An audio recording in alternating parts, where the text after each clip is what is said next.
अब बोली का समस्या बा? डॉक्टर साहब पेट फूलल बा। अच्छा पेट फूलल बा, कचर मचर खैले हम गैस बनल होई। ना डॉक्टर साहब हमर नानू हमरा पोतोहिया के पेट फूलल बा। पोतोहिया के पेट फूलल बा? हां डॉक्टर चल भाग भाग जाके बैठ। सर बड़ा मरीज लोग कम आइल। सारा लोग चल जाता वीरगंज बड़का बड़का डॉक्टर के लगे। सर अपने छोटका डॉक्टर नहीं का? हम तो हर भतार हई स्टील के पाइप डाल के जी आ खींच लगा जी जी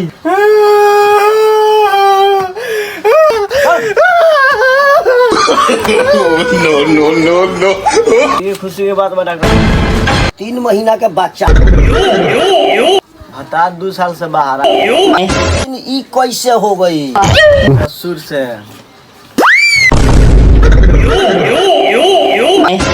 नो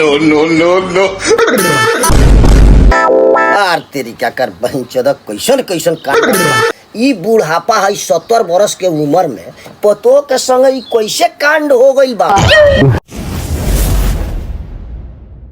जिंदगी में बहुत दुख, आदमी के इलाज तो इलाज बा, गाय भैंस तक ले इलाज करे के पड़ता। 3 महीना के गोभी ये जान उठलिया गइल बिया कि नइखे गई। 11 बज गई।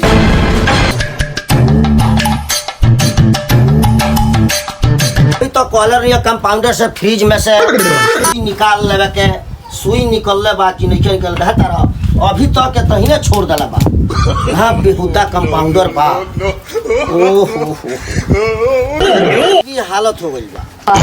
ट्रेवल के पैसा भी नहीं ये जान उठलिया जाके क्लिनिक खोलले बिया कि नइखे खोलले। मरीजी के भीड़ हो गइल होई। बड़ी गर्मी चलता, चले दो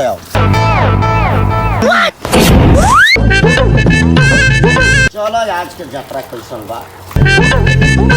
हे भगवान 2-4 गो लाकवा के मारल पेठावा जो हमहू सब केहू के बराबर हो जाई। लोगे के सेवा करते करते आज तक ले जिंदगी हमार बीत गई। शुद्ध अन्न से भेंट नहीं खेव।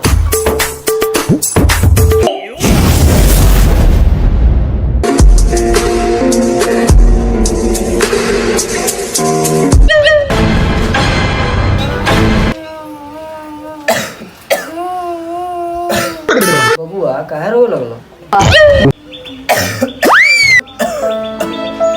सुन तनी डॉक्टर साहब बउआ नु सुई देखते ही रोवे लगा।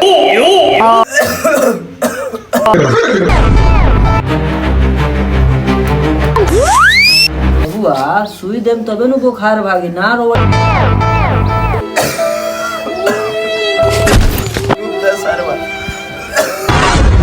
तू का करे बड़ो? मैडम जी पैखाना बड़ी टाइट होता बहुत ज्यादा भाग भगाला टॉयलेट कइला।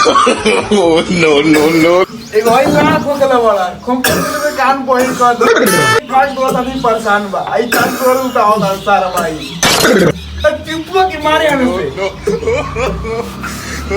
रात के खाना में कथी खइला हो? मैडम जी खाली ये भात मरचा के चोखा, भात मरचा के चोखा रोज ये रात के चलता। अच्छा 5 दिन के दवाई देते नहीं, 2 ढक्कन सुबह शाम खा लेवे के बाद 5 दिन तक ले टॉयलेट में होगे नहीं खे जाए के। अच्छा ठीक है मैडम, हमें संगे दवाई खो तो बोले हमारे 5 दिन के लिए बुमा जामे रही लेकिन दवाई दी।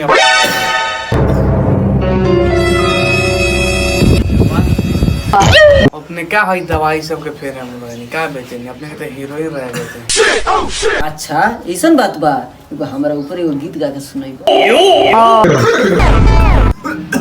फिर बहन के तो खबर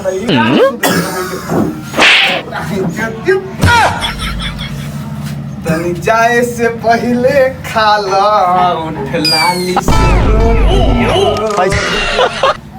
उई मां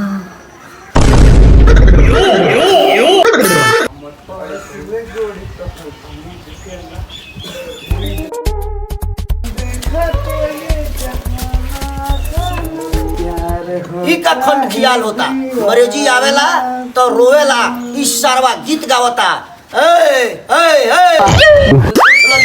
रे ई का होता रे?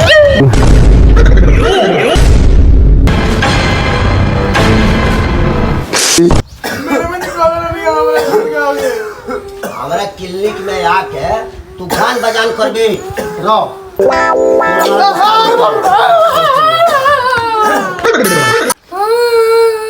बता कीजिए तारो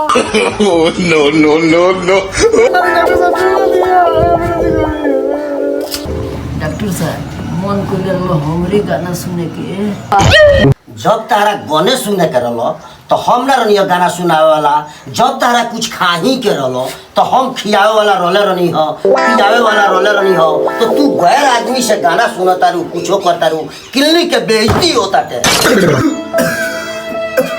तारा का भइल बा ये उम्र में? खोखी हो गई अब तो तोहर उम्र हो गई बा मर जाए वाला, जाके मर जइतो। कुछ पैसा मिली तारा लड़का के आगे के उम्मीदवार हो जाई। जा जा जा जा अब तारा जियले से का हुई?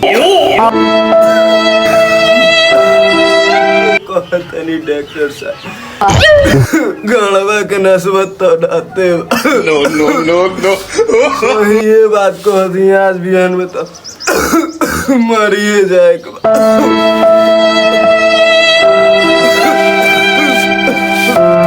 इनका का भइल बा?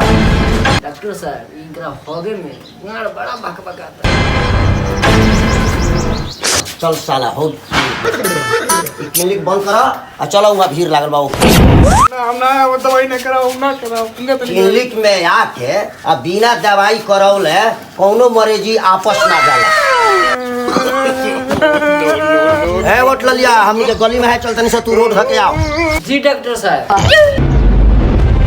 अरे आओ तू आवत है ना। हाँ तू ना तू बैठा। अरे तू आवा। हाँ हाँ हाँ बोली का समस्या बा? डॉक्टर साहब पेट फूलल बा। अच्छा पेट फूलल बा, कचर मचर खैले हम गैस बनल होई। ना ना ना ना ना ना डॉक्टर साहब हमर नानू हमरा पोतोहिया के पेट फूलल बा।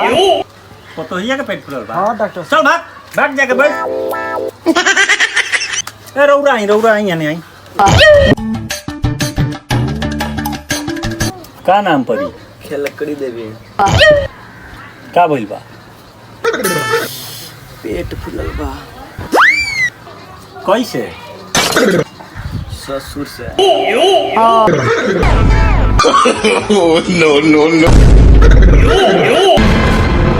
ससुर से जाई रौरा बैठे, डॉक्टर साहब आओ तनी तेरा और पेट पचकाए। नहीं बैठे। अय कौन बा? डॉक्टर साहब हम बानी काथी नाम पड़ी? निकुंज। कैसन कैसन नाम रहत? निकुंज फिकुंज लड़वा जुजुआ। आओ आओ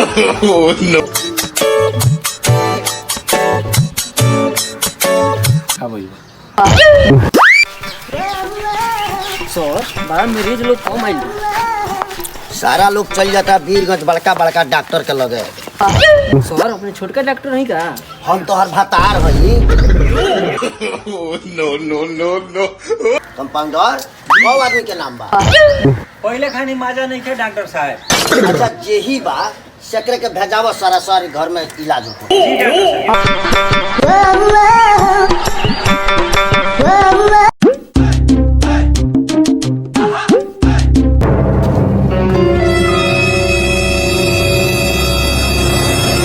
कंपाउंडर जी सर बोलिए सर। कंपाउंडर जी एकर पछिलका बोमा जाम हो गया। ऑपरेशन थिएटर में ले जाके आ स्टील के पाइप डाल के जी। आ खींच लगा। जी जी जी हो गया कि ना कंपाउंडर?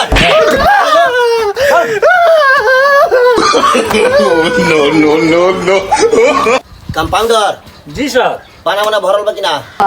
सर कहाँ पाना वाना भरल है? एकरा से तो बढ़िया जड़वे रहल।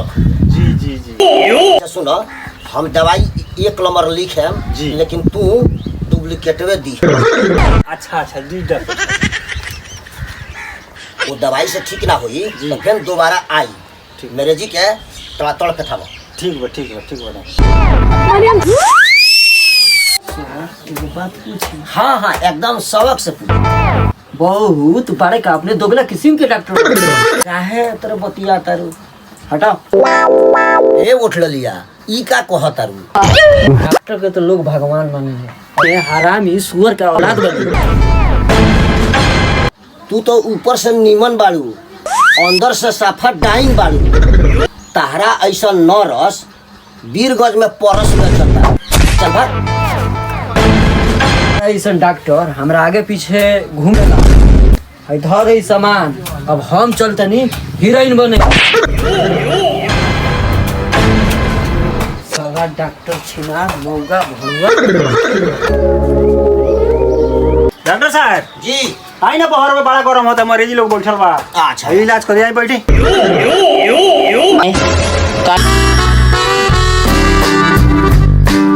खेला करी दे अभी।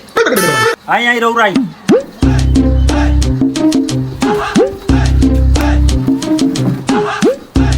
का भइल बा? डॉक्टर साहब पेट फूलल बा। कितना दिन से? 3 महीना से। सब ठीक हो जाई, पेट पचक जाई, ई कोनो बड़का बात नहीं है।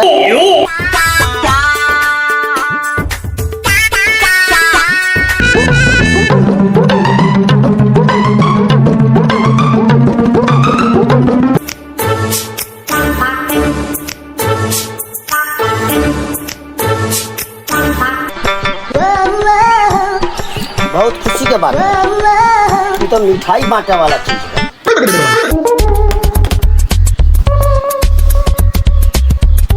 अति खुशी के बात बा डॉक्टर। 3 महीना के बच्चा हटा 2 साल से बाहर ई कैसे हो गई? ससुर से।